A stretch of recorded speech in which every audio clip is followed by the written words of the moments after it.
to our first virtual public meeting. The press, listeners on Island FM, and those of you on the call from our community on St Mary's, and all of you on the off-islands. It's unfortunate that we are not able to undertake our usual face-to-face meetings on the islands, but that's the way that it is at present, as you are well aware. Our meeting today will be split into three parts. Firstly, an introduction from me covering some of the points and events of the past year and what your council has achieved. Secondly, there'll be a summary from our Vice Chairman on the proposed budget for the coming financial year. This will be followed by answers to questions received from the public. Thirdly, there'll be an overview from our Chief Executive, Paul Masters, on what we can expect in the year ahead. And what a year Paul has had to start with us. This meeting is no longer being recorded. Opportunity to thank Paul for such an immense amount of work that he's done to help our council through this. This meeting is being recorded. As a council, as to be able to appoint Paul. So thank you very much indeed, Paul, for all your help. Today, unfortunately, we can't take questions from anyone during the meeting, as there's no way of signalling intent to speak, and it could cause a lot of confusion. So please only speak on the call if you're invited to do so by myself, the Vice Chair, or the Chief Executive. If you have questions prompted by this meeting, there is still time to get in touch. We do have some questions that have come into us that we will answer, but if you have further questions, please don't hesitate to call or email any one of your elected members by noon on Monday the 8th of February. That's next Monday, so it can be considered ahead of our budget paper on the 18th of February. It is important that it's done by that date, because otherwise our papers are being published next week and it would not be so easy to consider. Thank you.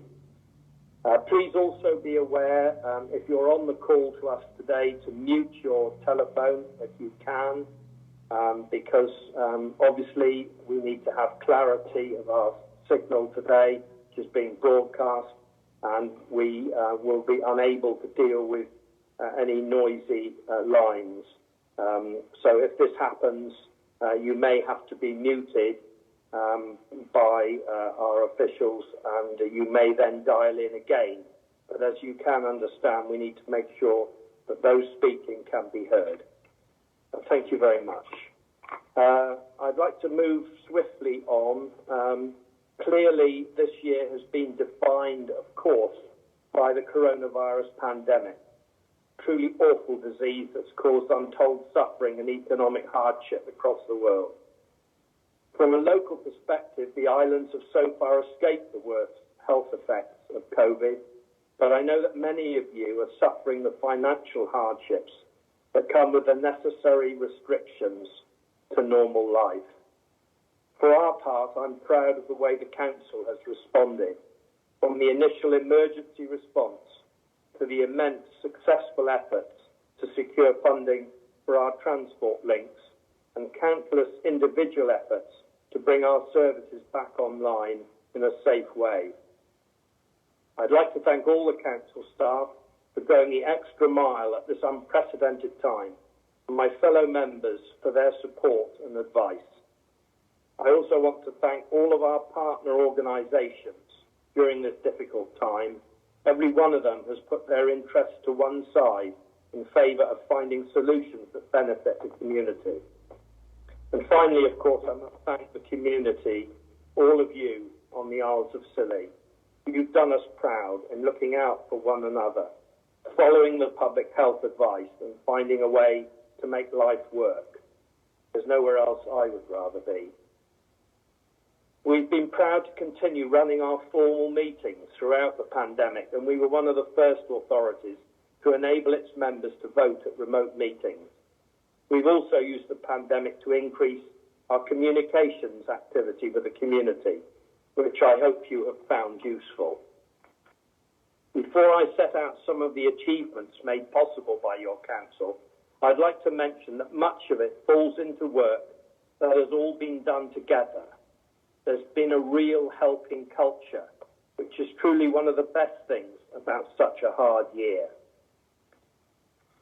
Firstly, we have administration of a hardship fund that's been set up for all those to make ends meet, to help those to make ends meet during this COVID crisis, which has been given additional funding by the local and Cornish charities.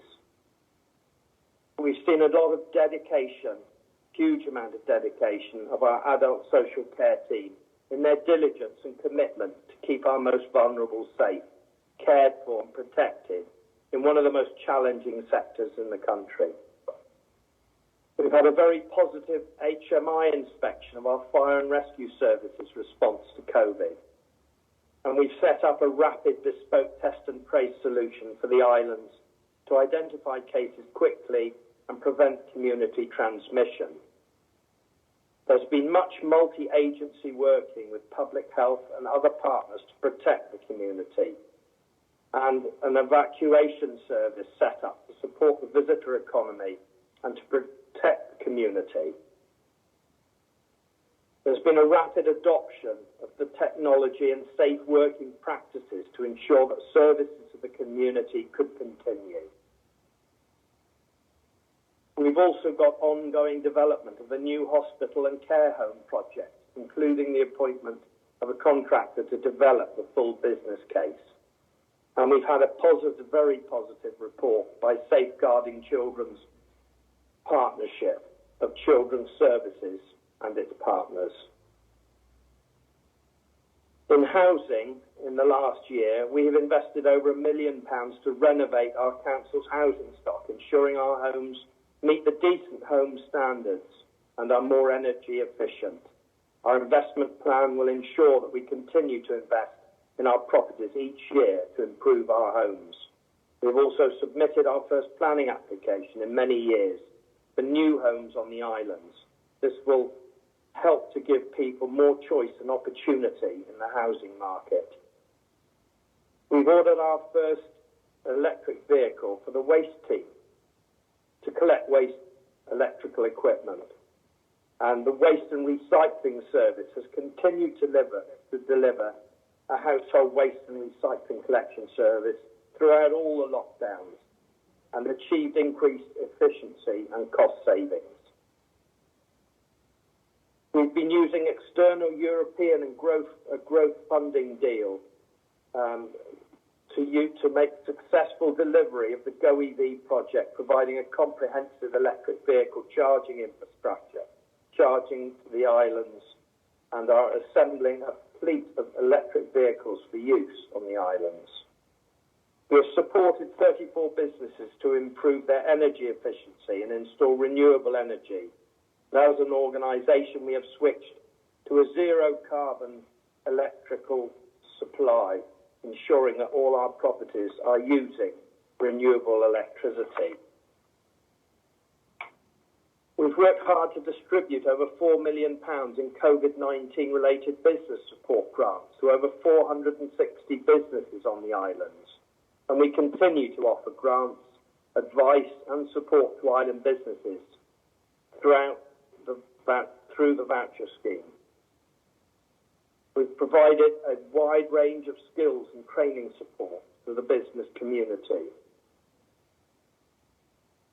We've also secured external funding for coastal defence and dune management works through the Adaptive Scillies project to help protect the islands from climate change. And that work is due to commence shortly. And of huge importance, we successfully transferred water and sewage service provision to South West Water. We've successfully repaired and reopened the pool at Normandy and worked in partnership with the IP, the Duchy, the Museum Trust to develop feasible solutions for the museum, facilitated the opportunity to use the town hall as an interim shop window for the museum until a long-term solution is found.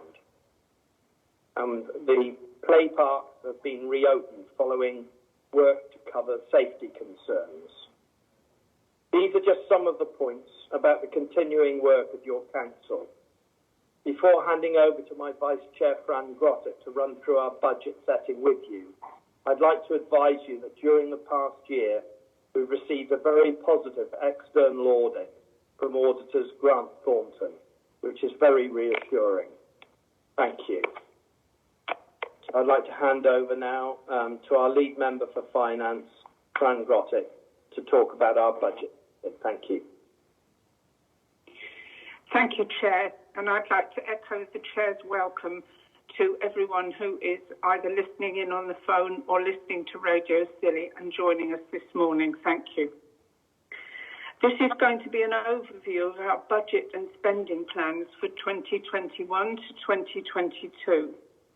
More detailed papers for the February the 18th full council meeting will follow, and further comment and questions are still welcome, as the Chair has said, until Monday the 8th at noon.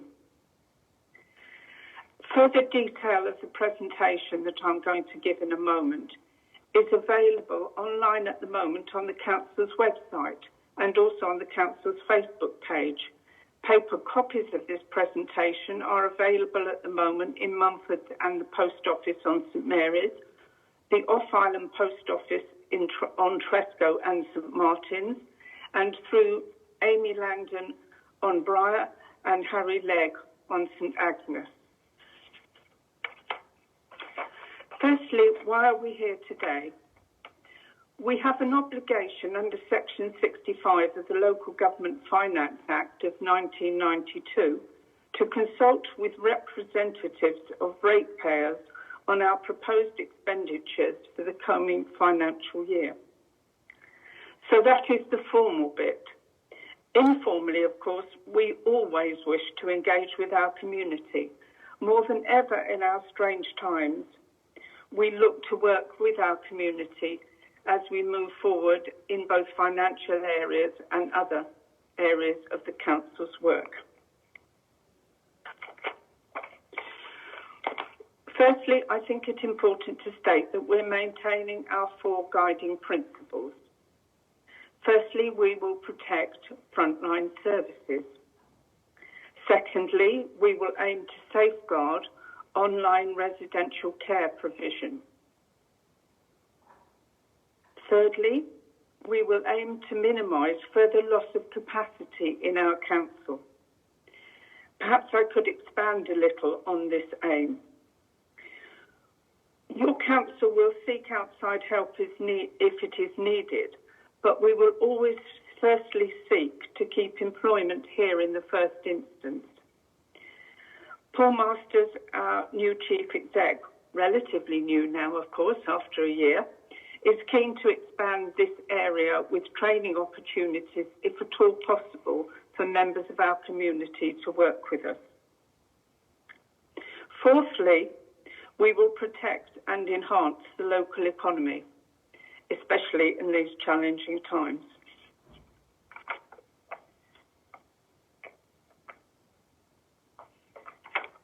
The focus this morning is on our revenue budget.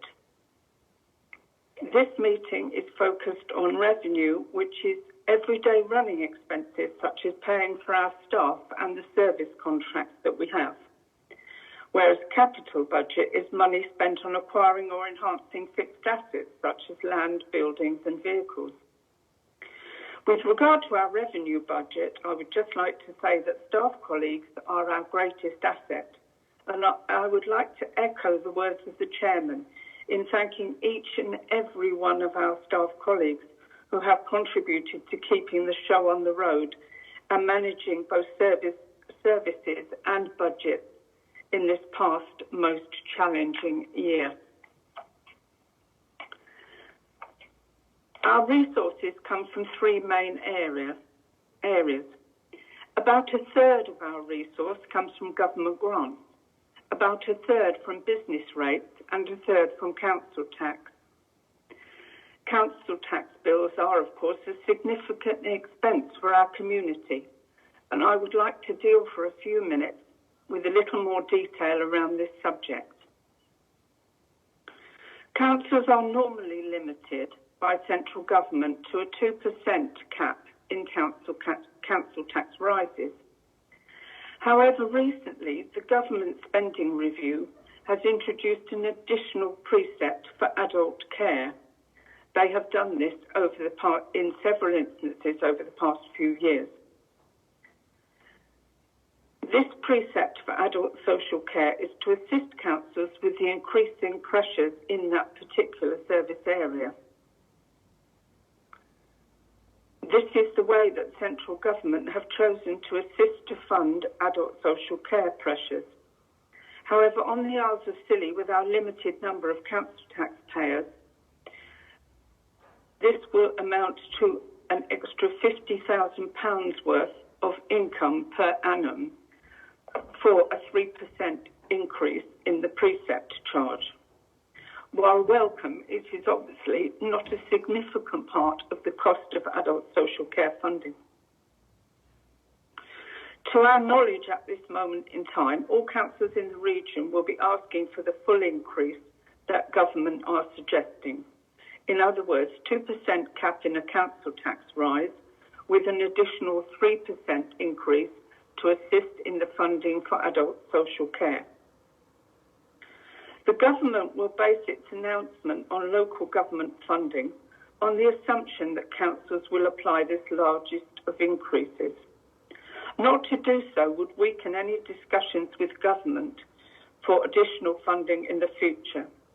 And this is absolutely pivotal to our ongoing discussions with central government. Our officers and chair are progressing these discussions and have been for some while, since we continue to press the case for a fair funding settlement which acknowledges our unique pressures. Just to give you one example, we receive in government funding only about a tenth of the monies that enable us to provide the fire and rescue service that is so pivotal to both St Mary's and the Off Islands. So, briefly, an overview of council tax. The council tax proposed increase for the following year will be 4.99%. While regrettable, this is the second lowest set by any unitary in England and less than the Band D average for England in 2008. In 2008, this was £1,373 for a Band D property. Our current level is £1,328 for a Scilly Band D. As a comparison, there are some figures given on page 6 of the presentation for this meeting.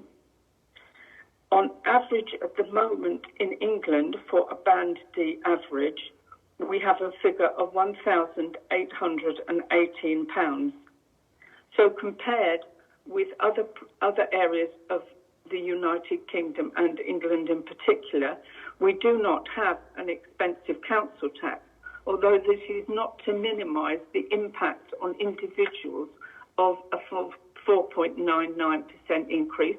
Your councillors deeply regret having to set this increase, but can see no other alternative at the moment. Obviously, the long-term effects of the pandemic on our finances are unknown, and it is ever more important that we can show to central government that we can manage our finances well and deserve the right to keep local decision-making here, where the effects of that local decision-making can be more readily appreciated. There are then in the presentation, either online or which you can obtain as a paper copy, further slides giving more details of the comparison of our council tax rates compared with the South West and then other shire unitaries, and then compared with all authorities in England. As I have just said, the previous three charts within this presentation, should you wish for more detail, show that the Isles of Scilly has a low council tax compared with other local authorities. As a little more detail, on Scilly there is no town or parish precept to add to this, but the services of the Unitary Town and Parish Council are all delivered through our unique unitary authority.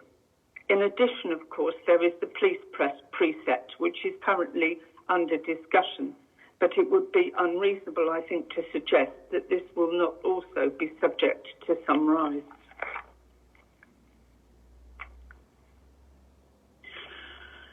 For the following 3 years, or a couple of years after this one, we would hope to be able to reduce the council tax increase.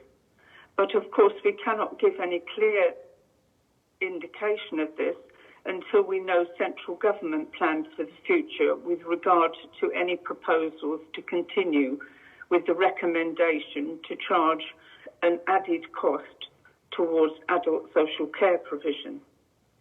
As you are well aware, no doubt, central government has continued to promise for a review and a paper on the whole area of challenge within the adult social care area. And this will indeed be useful, I'm sure, when it is finally published. It is no doubt a most challenging area.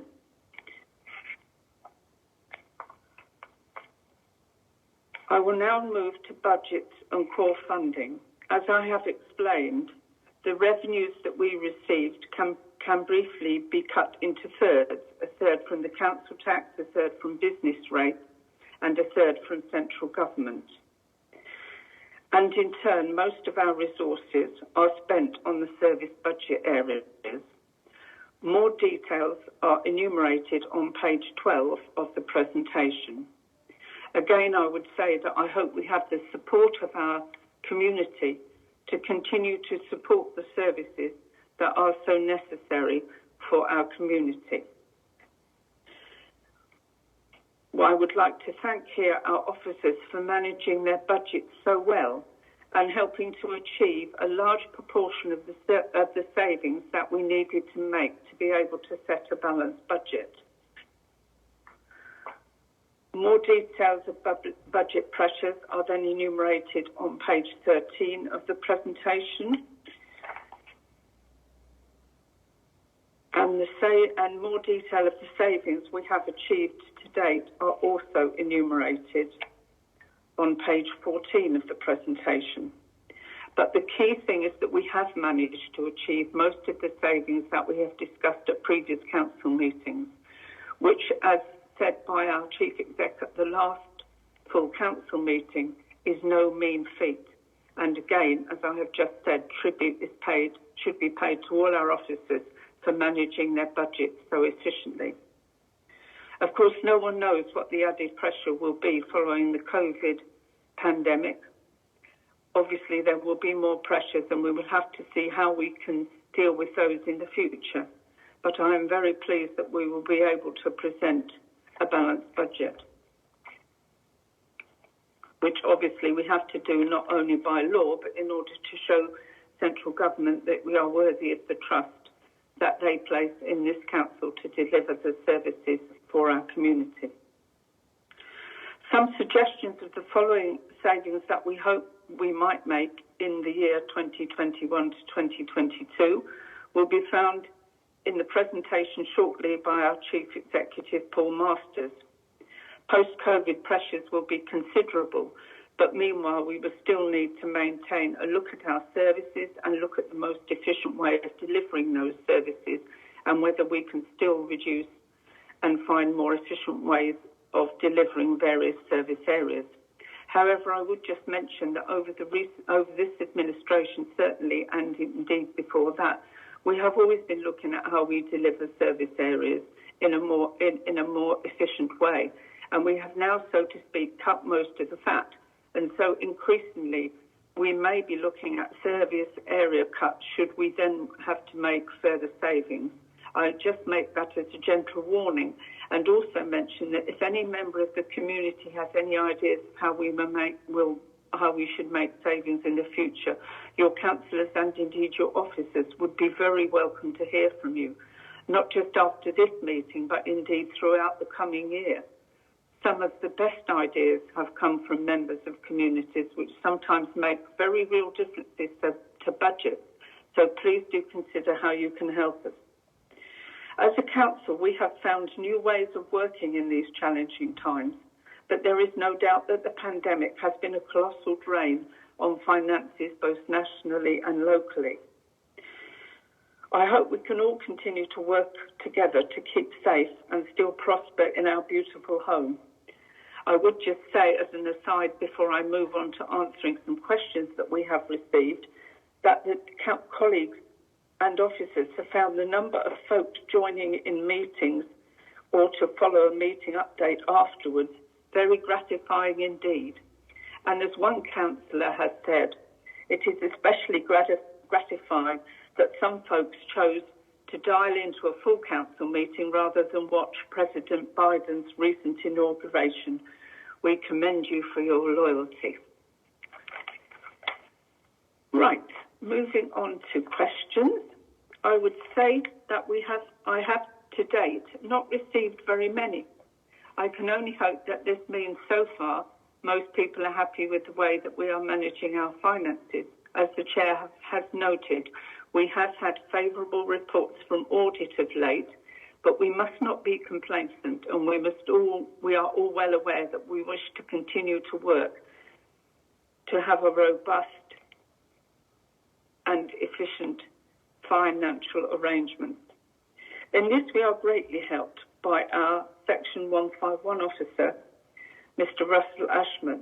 And my first question that I shall answer was one concerning Mr. Ashman's role.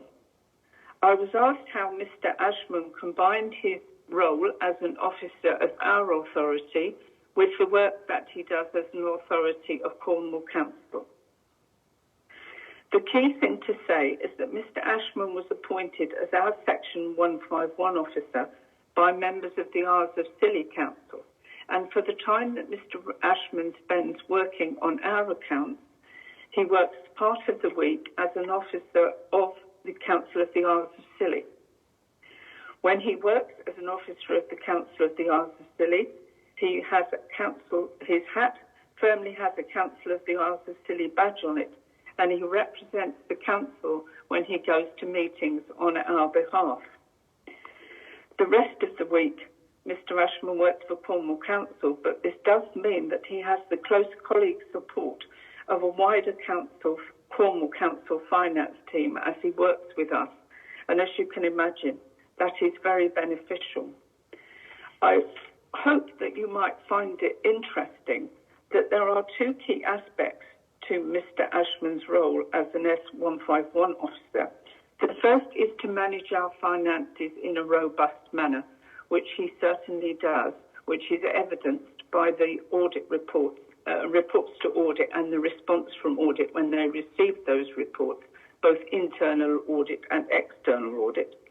And secondly, and also of key interest and benefit to members, is that it is part of an S151 officer's role to make sure that councillors always have in-depth financial and appropriate financial information in order to make meaningful financial decisions. Councillors appreciate this and value Mr. Ashman's contribution highly. So that was the first question I was asked.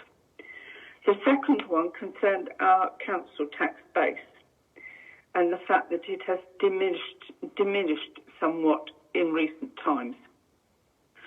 This is indeed so, and we will need to review, and Mr. Ashman agrees, and Paul Masters as well, and I'm sure the Chair and colleagues will agree, that it would be a useful piece of work to review the protocols around council tax and business rates, and whether or not it is appropriate in all cases for some properties to elect to pay business rates, when sometimes they can then attract a small business rate relief and effectively not contribute to local services at all. Obviously, for a bona fide business, it is no reason why it should not take advantage of small business rate relief, but it seems a reasonable area to explore. I was also asked why Band D is quoted within financial papers, and the answer to this is simple. It is the basis on which other bandings are calculated. Higher bandings then have a percentage of this Band D and then an added increment, and lower bands have a percentage which is less than that average banding. So that was the next question. Thirdly, and of interest, especially to our off-island members of the community, are significant concerns having been raised over a period of time about the savings that we have proposed to make in the provision of toilets, both on the off-islands and on St Mary's, but mainly the savings to come in looking at different ways of providing this toilet provision. It is true to say that this has generated a fair amount of comment and concern. It is also true to say that we have recognised this concern, taken it on board, and the Chair and myself have worked with both Russell Ashman and other colleagues to protect the quality of services for our visitors. And so we are aiming to remove this budget line from the budget papers that will be going to the February the 18th meeting. And I hope this shows that we do listen and we do try our very best to try and see if we can help when there is significant concerns about a budget area. That is not to say we should not still be looking at perhaps different ways of providing any of our services, but for now I hope that this will give some comfort to those members and members of the community who have expressed concern about this budget area. And lastly, I have been asked a question about boating costs. This is an area that we are going to look at in more depth, but obviously not anything I can address at this moment in time. The question concerned whether it would be of value to give some council support to off-island boating costs, especially in the winter. Obviously, we will need to work with our Section 151 officer and our other officers to see if this is a feasible idea to take forward, and it will obviously take some time before we can give you any more information on this. Thank you again for listening to this short presentation. Thank you for the questions that have come in and your interest.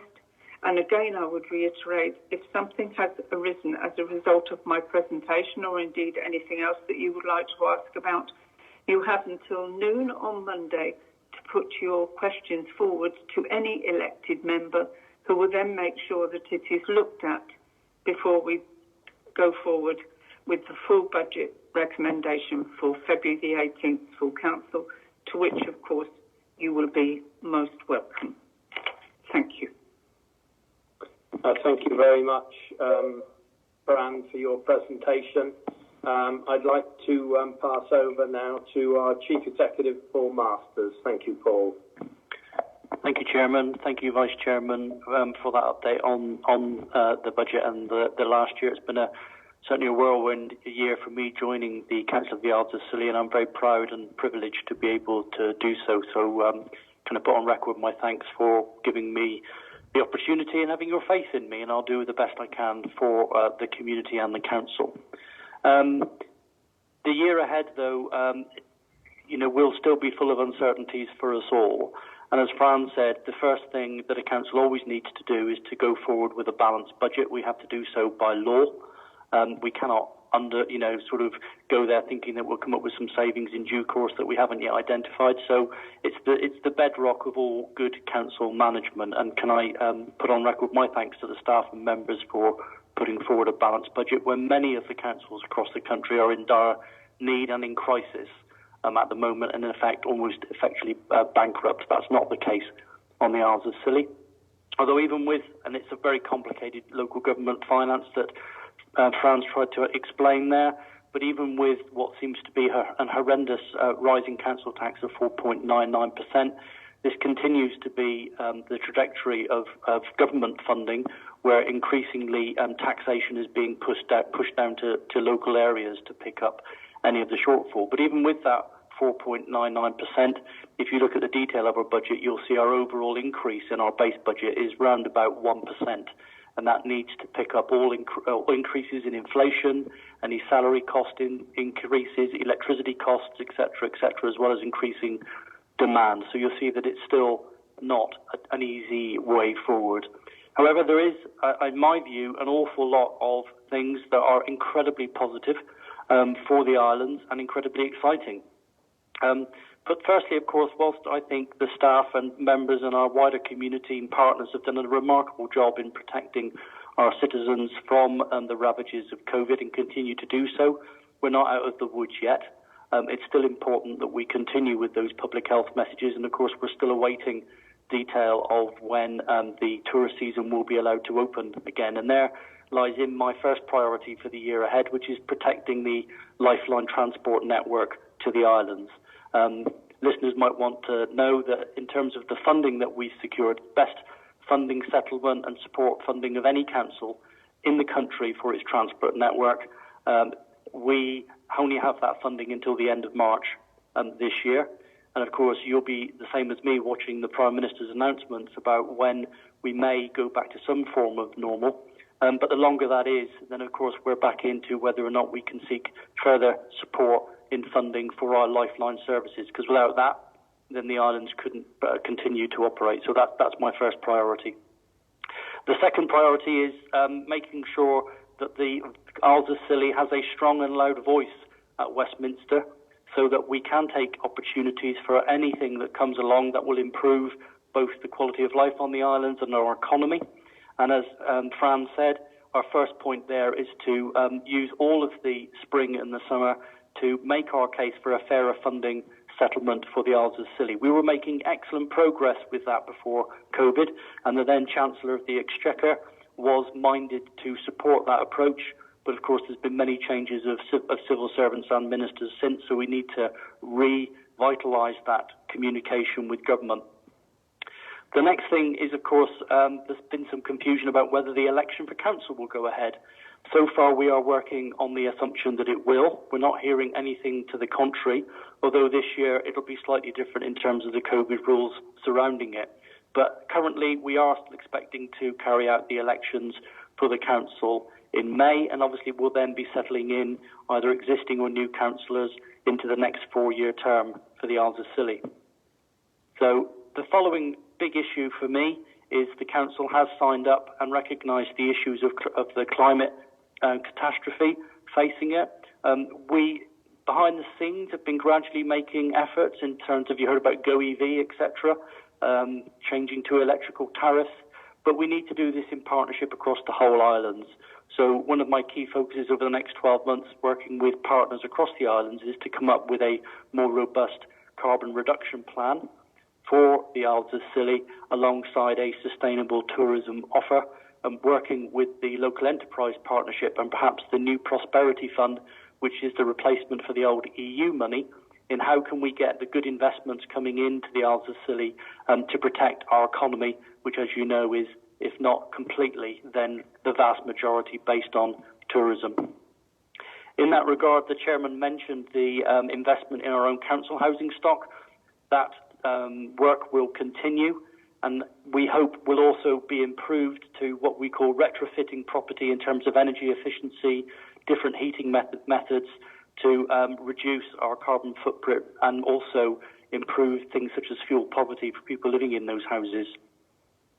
Similarly, we have to put our own house in order. Recently, I've brought to the members' attention that in terms of our own corporate estate as a council, there have been many years of perhaps underinvestment in it.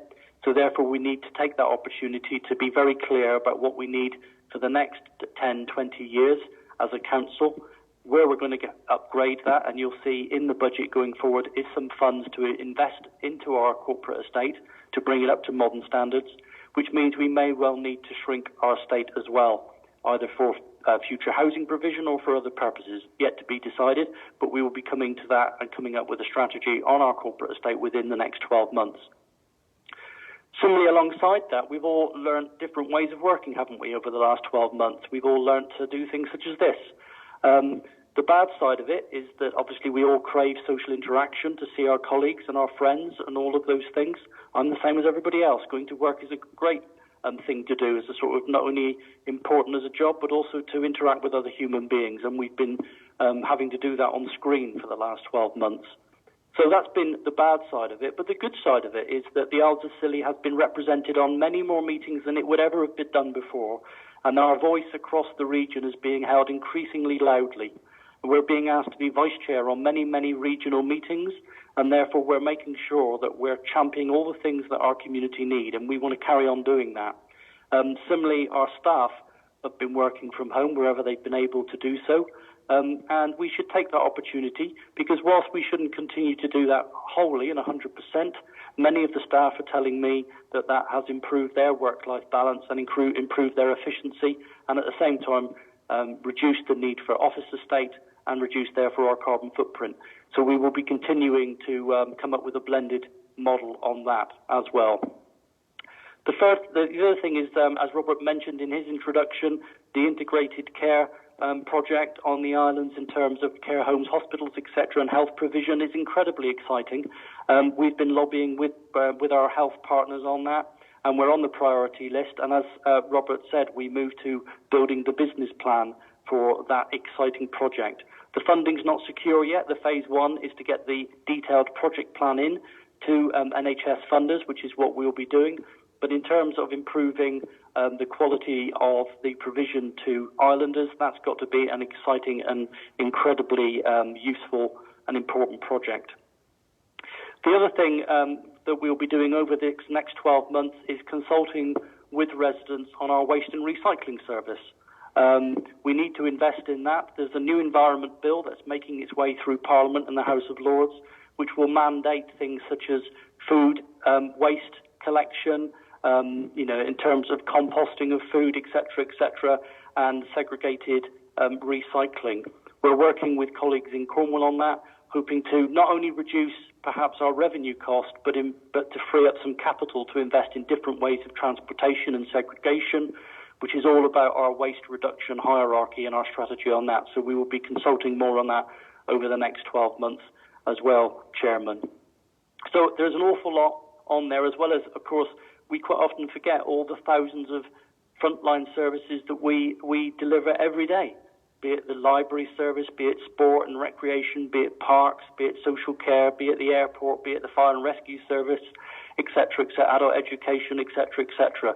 There's no part of everybody's lives on the islands that is not touched by the council, and our key priority is to continue to offer good quality services, as value for money as we are able to, bearing in mind, of course, the increased cost of bringing certain things to the islands, with a very, very committed and loyal workforce.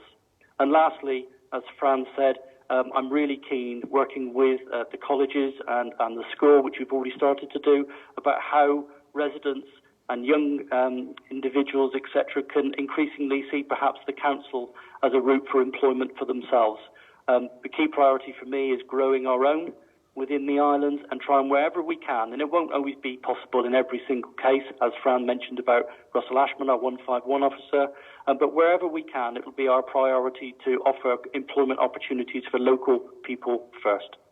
So with that, Chairman, a very important and interesting year, a lot on, and I hope we can continue meetings such as this to inform our residents of what we're doing. Thank you very much indeed, Paul, for your presentation. So I would like to thank you all for your attendance at our meeting this morning. And before I close the meeting, I'd also like to thank Russell Ashman, our 151 officer, for his work on the all-important job he's done in helping us achieve a balanced budget, which we hope to set on the 18th of February. Also, my thanks to Fran Grottick, my Vice Chair and Lead Member for Finance, and to Paul, our Chief Executive, for their work towards today. I do hope you found the meeting useful, and I just would like to say before I close that clearly at last we've seemed to have found path out of this pandemic and the misery it's caused. However, we still have, as Paul mentioned, a little way to go. So please remember, hands, face, space, and continue to follow the guidelines and look after each other. Thank you very much. Just take questions, obviously.